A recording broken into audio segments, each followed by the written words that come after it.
In this course, we will cover an overview of the AirBoss role and its significance in drone missions along with an introduction to relevant regulations, risk management, and operational protocols. The learning objectives for this module include: identify the responsibilities and roles of an AirBoss. Describe ways to implement safety guidance. Responsibilities of a U.S. pilot include: make safety a top priority. Seek excellence in airmanship. Adopt sound principles of aeronautical decision-making. Develop and exercise good judgment. Use sound principles of risk management. Maintain situational awareness and adhere to prudent operating practices. Act with responsibility, integrity, and courtesy. Adhere to applicable laws, regulations, and industry guidance. Abide by a code of conduct including safety, professionalism, and respect. While each remote pilot is ultimately responsible for the safety of their flight, an AirBoss may provide the guidance and assistance. An AirBoss should coordinate with multiple flight crews participating in one flight operation, and then monitors the flight operation in real time. To be effective, an AirBoss can be involved as a key participant in the preparation, organization, and management of the flight operation. An AirBoss requires an individual to think on their feet and openly and effectively communicate.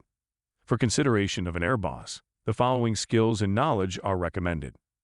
Application of recommended safety guidance. Utilize checklists. Manage spectators. Finally, they should have the ability to interpret details that will provide real-time safety information to crew. For example, interpreting data from weather applications and air traffic radio monitoring to determine if crewed air traffic may become a deconfliction factor. There are times when an AirBoss is needed. Some examples include: if pilots are not co-located, then they need to have an ability to communicate. Multiple pilots that have not flown together before in an area. Doing missions with multiple teams of responders in the same area. Experience of pilots flying. If the pilots are not able to easily communicate with each other in the space. Some instances where you might not need an AirBoss include when one drone is being used to monitor another drone, or if the pilots are easily able to communicate with each other and have space to keep their operations separate. Every situation is different. Always look to see if having an AirBoss will mitigate risk to your missions. A safety management system, or SMS, is a top-down approach to setting a safety culture within an organization. If your organization has an aviation unit or division, it is likely a safety management system already exists. Coordination for the integration of the drone unit within the SMS would be beneficial by using a proven system along with the experience from pilots with the principles of aviation safety. An SMS manual is a document that provides the necessary guidance about how the agency will apply safety principles, including a structured means of safety risk management decision-making. It is a means of demonstrating safety management capability before system failures occur. It should provide an increased confidence in risk controls through structured safety assurance processes. Finally, it should promote a safety framework to support a sound safety culture. The Safety Risk Management, or SRM component, provides a decision-making process to identify hazards and mitigate risks based on a thorough understanding of flight operations. This is done at an organizational level. The SRM process is the method of considering risks for all drone flight operations and reducing them to an acceptable level of safety. The figure shown here depicts the FAA's safety risk management process with 5 steps and procedures. The goal of risk management is to proactively identify safety-related hazards and mitigate the associated risks. The graphic on the right lays out the risk management process to identify hazards, assess risks, analyze controls, make control decisions, use controls, and monitor results. Knowing risks associated with the operation is another factor of airmanship principles. When conducting new types of operations, such as a cell phone tower inspection versus a real estate video, it's important to perform a hazard assessment. The hazard assessment process should identify all the hazards that could be present during the operation. Think back to what we just learned about a safety system. Hazards are then grouped and reviewed from the perspective of consequence from the hazards. Risks are generated from the likelihood and severity of those hazards. Mitigations are then reviewed to determine if the frequency can be reduced, or if the severity can be lessened by implementing some types of controls.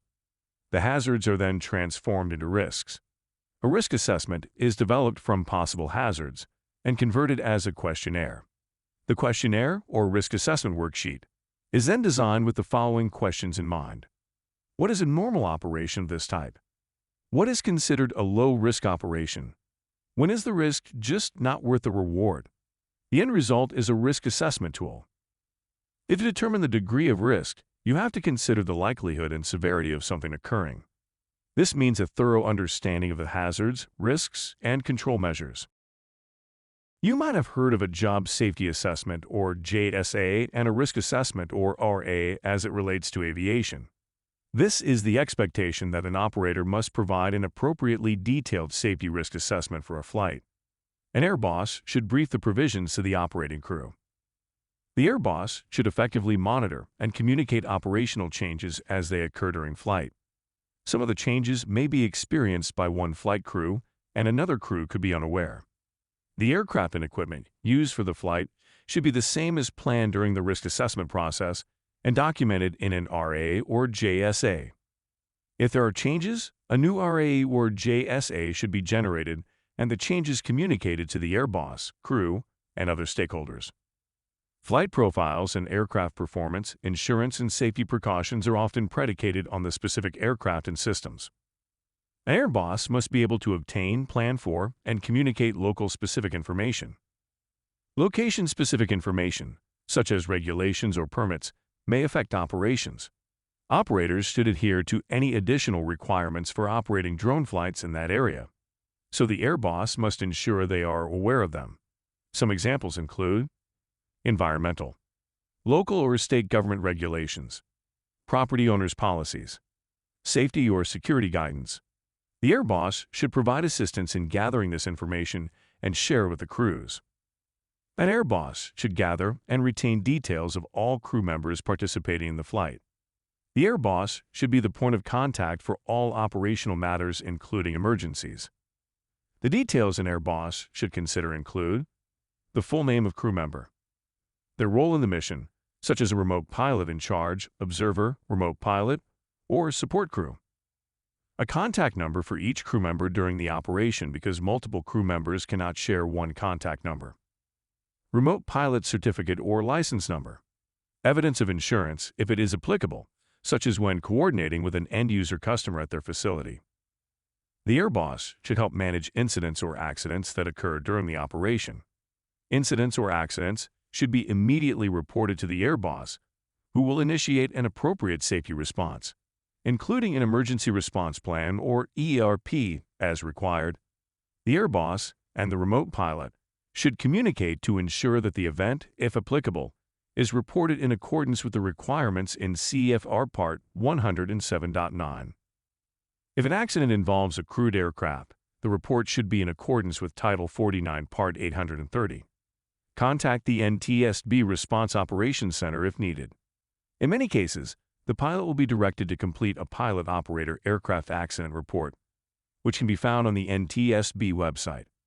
The completed form must be submitted via email, mail, or fax. The air boss should be aware if there are any stricter drug and alcohol requirements. Some locations, such as industrial and mining sites, have their own published policies for drugs and alcohol that must be followed by all visiting commercial crew. One common example is at mine sites, where the blood alcohol content is 0.0 rather than 0.04 as required by the FAA. Also, many mine site policies state there should be no alcohol consumption within 10 hours prior to reporting for duty, compared to 8 hours as defined in FAA CFR 107.27. Violation of an organization's drug and an alcohol policy can void any insurance or legal protections and coverage. An air boss should manage spectators. The air boss should ensure that spectators do not come within a specified distance, 25 feet for example, of the drone during operation.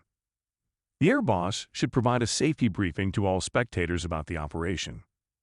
When practical, spectators should be separated from the operational area with no-go areas using cones, tape, signs, or other markings. A no-go area is the operational flight area and may include the takeoff path where the drone will commence the initial climb to 50 feet, the landing area and final approach path from the ground to 50 feet, the overshoot or missed approach path to 50 feet, any designated contingency or emergency landing area, areas well clear of any ground control station or ground monitoring station, and areas well clear of the remote pilot in command. If the spectators are not segregated or contained within a structure, the air boss should also communicate to spectators about basic considerations before the flight for their protection and safety. These should include where the no-go areas are located and any equipment that must not be interfered with.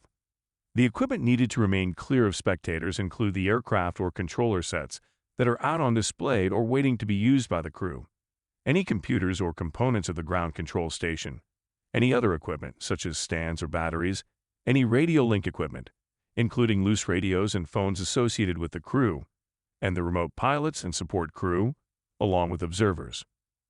The air boss should be aware of and involved in all safety briefings, including those with any location safety managers. The air boss should know the location of the emergency equipment and how to use it. The air boss should know emergency procedures, including contact information, in addition to designated vehicle parking area for those emergency crews. In summary, an air boss is an important resource for the remote pilot, crew, and spectators. While each remote pilot is ultimately responsible for the safety of their flight, an air boss may provide guidance and assistance. There are numerous facets of safety that should be followed. For questions or more information about this module, contact information is highlighted on the screen. This Assured Safe course was created in collaboration with NC State University.